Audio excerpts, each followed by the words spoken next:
বিদেশি ফ্র্যাঞ্চাইজি লিগে বাংলাদেশি ক্রিকেটারদের সুযোগ মেলে কালে ভদ্রে। আইপিএল পিএসএল থেকে ডাকেলেও বিসিবির অনাপত্তিপত্র পাওয়া যেন হয় আরও কঠিন, যে কারণে বিদেশি লিগে খেলার স্বপ্ন থেকে যায় অধরা। ক্রিকেটারদের দক্ষতা বাড়াতে কার্যকর ভূমিকা রাখে বিদেশি লিগ। ভিন্ন ভিন্ন কন্ডিশনে খেলার অভিজ্ঞতা বাড়ায় আত্মবিশ্বাস।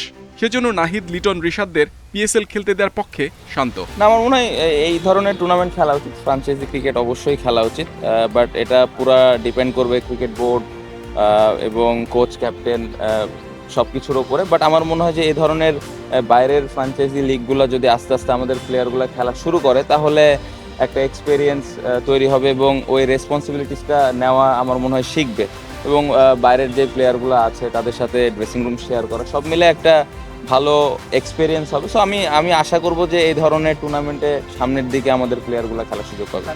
ওয়ার্কলোড সামলে ফিটনেস ধরে রেখেছেন নাহিদ রানা। বিভিন্ন দেশের তারকাদের সঙ্গে পিএসএল এ খেলা ভবিষ্যতে জাতীয় দলে অবদান রাখায় কাজে দেবে যুক্তি অধিনায়ক শান্তর।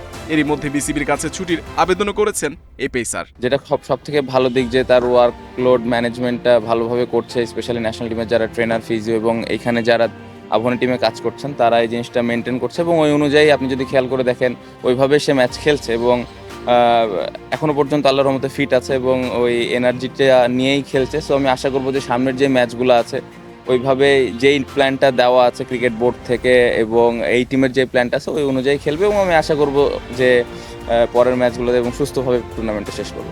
বিপিএলও অফ ফর্মে শান্ত। 4 ইনিংসে করেছেন 78 রান, নেই কোনো 50। স্ট্রাইক রেট টেস্টের মতো প্রায় 58। সময়টা খুব ভালো না কাটলেও চিন্তিত নন টাইগার অধিনায়ক। নিজের ব্যাটিং নিয়ে যেটা বললেন, আমি কখনো ওইভাবে চিন্তা করছি না নিজের ব্যাটিং নিয়ে, honestly, as long as team match জিততেছে। বিপিএল দিয়ে হোম সিরিজের জন্য সেরা প্রস্তুতি সেরে নেবে ক্রিকেটাররা, বিশ্বাস শান্তর।